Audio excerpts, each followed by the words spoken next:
That has been a fun. There've been a lot of memes about Mourinho potentially being the USMNT coach, and everybody's looking up old quotes from.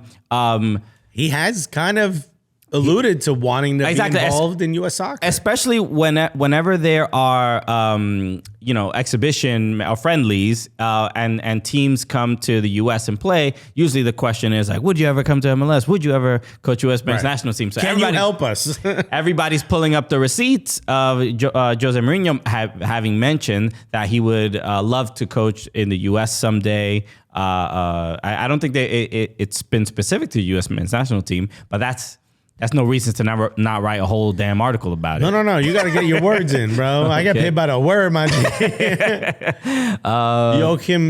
Joachim Low. I'm not a fan of Joachim Low. Why? You don't like him putting his fingers in his pants and sniffing? Is that weird to you? I hope he's not sniffing around the job. What's good, y'all? Shouts to Michael Raymond. Everybody, thanks for hanging out with us. Mourinho is a wish monkey paw of coaches. I'm very confused as to what that means. A monkey paw is from the story of. I'm thinking wish, like wish.com. No. But the monkey paw making a wish or whatever. But it's something. Well, that was from a short story or a book. I don't remember what it was from, but it's a classic. I remember reading it. What a short listen. A short story. High school. It's set to announce that I got a raise. I just needed my boss to pay me more first. Camilo Garcia. That's it. That's all it takes. Now, here's the thing. Of all the names that are being thrown about, obviously, Mourinho basically said he doesn't want it. Pep has said he's not ready to take that job. Who else? Jurgen Klopp apparently doesn't want it. Zinedine Zidane apparently doesn't want it. Now, Eddie, what's his name? Who's the Ernie Stewart. Ernie Stewart. Eddie. You guys know Eddie, bro? He has a list. Ernie Stewart has a list of potential coaches that he's reached out to. So It's not that, they were going after Zinedine Zidane. He reached out and said, would you have any interest? He said, no, click, hang up, call the next person on the list. Exactly. Right? Hey, yo, Pep just spoke to Zidane. He said he wants it. What you thinking? Right? Where do you think we end up? Do you think we end up with a coach that has international experience, which you would hope for, knowing we're about to host the World Cup? It's going to be really important. You kind of need someone of a certain ilk. Sure. Is Jesse Marsh that guy? I don't think so. Yeah, it's hard to say what ilk of a manager the U.S. men need, because I thought Greg Berhalter did a pretty good job. So you thought he did a pretty good job, but you also said you didn't want him back. Mainly because before the drama. Even before the drama, but just because I think we should. Shouts to Andrew, by the way. Hey, Andrew T. Thank you so much. All right, Andrew. Let's go for the super chat. But you didn't say nothing. You didn't say nothing. So we'll read your next comment. I just think the boy said on the Ernie Stewart list is Roger Rabbit and Tony Stark. Hey man, you got to go through the list. But I think the U.S. going to kind of I don't know if it's tradition or culture of like moving on to different managers after every World Cup cycle, I think is a good thing for the U.S. as opposed to staying, with the same culture. And especially, are you one of these people that believes a coach should only have one cycle? I think it's not about belief. I just think it'll be a new thing to try. I think at the very least, because Klinsmann had 2 cycles. Cycle and a half. Sure. But who else had? Bruce Arena had too many cycles. I don't want to say all that, but so I think just trying something else. I mean, if they can attract a big time manager with a huge like international pedigree, I think you go for it. But especially after all the stuff that's happened with Greg, I don't see how you could come back from that. So even more reason to try to find somebody. But I wonder if the whole saga made the job even more less appealing.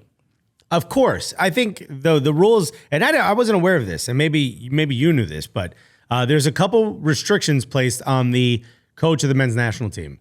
One of which is they need to be able to speak English.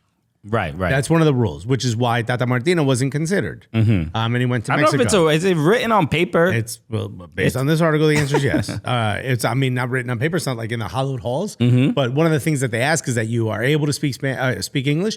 Second thing they ask is that you live in Chicago, near the headquarters. Yeah. You don't have to be from there. No. You have to move there. You have to be willing to live there. So that might limit it. Now, also, they really only pay about $3 million a year for the coach. Now, while that's per year, not the cycle per year. Well, that's a pretty good amount of money. Some of these coaches make a lot more money, right? Like when Jose Mourinho, in this article says when Jose Mourinho was at United, he was getting $25 million a year. That's to be the coach. Way too much money to tell a bunch of guys what to do. That's $2 million a month. That almost seems wrong. That feels right. Maybe that was the entirety of the contract, because that cannot be a year. You can't be getting paid more than some of the players. Maybe. I just tried to search without clicking Command F. So I just typed Mourinho into the ether. Nick Red said, if the U.S. hires Mourinho, I'm going to root for Canada, which is all right. Fair. The name coming up also is Bielsa. Bielsa is being brought up a lot, doesn't speak English, and that was in here. The coach that made the most in the U.S. National team history was Klinsmann, who made $3.3 million in the fiscal year ending March 31st. That's $3 million a year. The top 5 highest paid managers in the Premier League, again, all make north of $10 million per year. Mourinho, for his part, reportedly earns about 3 times the $1.3 million that Berhalter made. Just a few years ago at Manchester United, Mourinho reportedly earned some $25 million annually. Yikes. Yo, that's more than $2 million a month. That's a little more than $1 million every 2 weeks. That's $500,000 a week. Why would a club pay a manager that much money? Oh my God. That's insane to me. Insane. $500,000 a week. Yo. All right. Y'all do things a little bit different. Damn, man. Remember what, we've been talking about this as we go to England more. Like, people in America make a lot more money unless you're Jose Mourinho. Damn. Yo, it doesn't, his agent, wasn't his agent, on a boat right now, chilling on his yacht? The guy who passed away recently. What was his name? Amino Raiola. What's that? I think that was his agent. I thought it was Jorge Mendes. I don't know. Well, did you know that Ronaldo fired him because he couldn't get him a move to Chelsea? Recently, right? Yeah, he just fired him. Yeah. I didn't know that. I didn't know that. But $25 million a year. All right, well, you're not competing with Manchester United, but clearly overpaying for Mourinho. Camilo Garcia, what if a manager speaks Spanglish? Bro, they don't want us. That's the problem, bro. Okay, fluent in Spanglish. Fluente.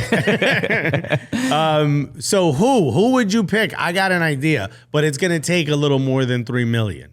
But has won a lot, has never managed internationally, but is known for winning, has taught, I believe, at Harvard or MIT, one of those colleges, one of the fancy colleges in the Boston area. Okay. Do you know who I'm talking about? MIT is not in Boston, right? Where's MIT? Massachusetts Institute of Technology. Oh, I didn't. Is it in Boston, though? It's in the Boston area. Okay, I don't know where it is. Which is what I call Massachusetts. Okay, go for it. Do you know who I'm thinking? I have no idea who you're I'll give you a hint. I may have offended his lawyer. Alex Ferguson? Sir Alex Ferguson. He taught at MIT and Harvard? Or Harvard, one of the two. He taught a leadership course. Oh, okay. I did not know that. Yeah. Sir Alex Ferguson. Who does not want, he's retired and does not want to coach. You don't know. You had don't a lot of health issues. He is retired. Yes. Didn't he have a stroke? He had a very severe health issue a couple years ago. But I think he's better. Also, it's in Cambridge, which is like 6 blocks from Harvard, though. Okay. What? All right. We're completely lost. I think the chat's doing their own thing today. Look, would you be willing, if you're Ernie Stewart, everyone's saying no to you, you can get, because it's an easier job to be a men's national team coach or a national team coach versus a club coach. There's a lot more involved. It's year to year. Easier? I think that's a difficult statement to make. He's already retired. He's not competing for a job. This article also goes to explain that a lot of managers don't want to do it because it kind of puts you out of the world of football or soccer. This is Tuesday. It puts you out of the world of soccer kind of for a few years. you really only come back up during the major competitions. So you're almost like adjacent to the sport. You're not really in it. For someone of his stature, he doesn't need to be involved every day. He doesn't. It would be a much more comfortable haul for him until you get to those major tournaments. But he wouldn't need the involvement that it would take to manage a club again, especially at the level of the Premier League. Are you asking this seriously? You're asking if seriously he could be. If you're Ernie should be Stewart, considered. If you're Ernie Stewart and his agent, Sir Alex Ferguson's agent, came to you and said, Sir Alex Ferguson wants the U.S. men's national team job, but it's going to take $10 million a year. It's not easy. No, I hang up before I even give an answer. Okay. Can I remind you, Ernie Stewart? One, what are you, Ricardo Pepe? A prank call, right? Yeah. And two, it ain't your money. It ain't. So why are you saying no to $10 million to get Sir Alex Ferguson? Yeah, you say it like Sir Alex Ferguson is, who is a legendary manager. Sure, yes, go ahead. But you're about to say something. Wow. But it has been a long time since he's managed. And why would you even want somebody? The guy's only made one mistake since he retired, which is tell Ronaldo to join United. He is. Sir Alex Ferguson will be 85 for the next World Cup. Is that true? Yeah. He is quite old. We're not here to. It's not ageism. I just think you can't be 85. He has better things to do. You can't be 85. Oh my God, that's right. He's 81 years old, bro. Okay, never mind, Thank you, Sean 613. Before they put, Sir Alex be like 80 years old. This is now you're right. Okay. You can't have that man on the sideline. He need his own physio. So